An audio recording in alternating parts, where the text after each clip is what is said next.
আসসালামু আলাইকুম dear viewers. আমি আপনাদেরকে লাইভ প্রমাণ সহ দেখিয়ে দিই। দেখুন, আমি একটি আইডিতে চলে গেলাম। আইডিতে যাওয়ার পর অনেকগুলো লাইক আমি দিয়ে দিলাম। দেখুন, আমাদের কিন্তু লাইকগুলো উপরে আসতেছে, আমার অন্য একটি অ্যাকাউন্টে আসতেছে। তো আমরা এটিকে চেক করব আসলে কাজ করছে কিনা। তো আমরা যদি আমাদের অন্য একটি অ্যাকাউন্টে চলে যাই, আমরা মেসেঞ্জারে চলে যাই, যদি আমার মেসেঞ্জারে আসার পর দেখুন আমি কিন্তু 6টি লাইক দিয়েছি। তো দেখুন, এই 6টি লাইক কিন্তু আমি দেখে ফেলেছি। তো দেখার পরে আমরা এবার চলে যাব আমাদের সেই অ্যাকাউন্টে যেই অ্যাকাউন্ট থেকে দিয়েছিলাম। দেখুন, এখানে কিন্তু সিন হয়নি, এখানে সিন দেখায়নি, কারণ আমি কিন্তু দেখে ফেলেছি। আপনিও একটি সেটিংসের মাধ্যমে কিন্তু এটি করতে পারেন। আপনি যে কারো এসএমএস পড়তে পারেন, কিন্তু সেখানে সিন লেখা দেখাবে না। তো দেখুন, এটি আসলে সিন লেখা কখন দেখাবে? যখন আপনি একটি এসএমএস তাকে রিপ্লে করবেন। দেখুন, আমি এই যে একটি লাইক রিপ্লে দিলাম, তখন কিন্তু এটি দেখুন, এই আমি একটু চলে যাই, দেখুন তখন কিন্তু এখানে সিন দেখাচ্ছে। তো আপনি কিভাবে এরকমের কাজটি করবেন? এই কাজটি করার জন্য আপনি চলে যাবেন আপনার মেসেঞ্জারে মেনুতে।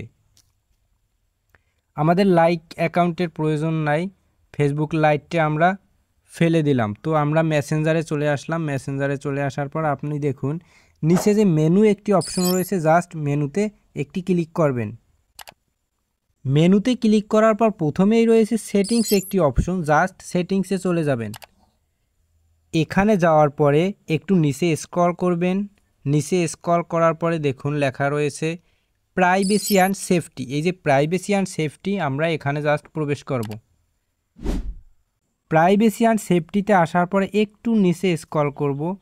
নিচে আসার পরে দেখুন এখানে দেখুন লেখা রয়েছে রিড রিসিপ্টস। এই যে রিড রিসিপ্ট নামের একটি অপশন রয়েছে, জাস্ট এখানে আমরা চলে যাব। এখানে ক্লিক করার পর দেখুন শো রিড রিসিপ্ট যে অপশন রয়েছে, এর সামনেই দেখুন টার্ন অন করার একটি অপশন রয়েছে। এই যে শো রিড রিসিপ্টের সামনে টার্ন করার অপশনটি আমরা জাস্ট ইনেবল করে দেব। ইনেবল করে দেওয়ার পরে এরপরে আপনি চেক করে দেখতে পারেন আপনার কাজটি কিন্তু হয়ে গেছে। তো আজকের ভিডিও এই পর্যন্তই, আশা করি পরবর্তী ভিডিওর সাথে থাকবেন। আজকে এ পর্যন্তই, ধন্যবাদ। আসসালামু আলাইকুম।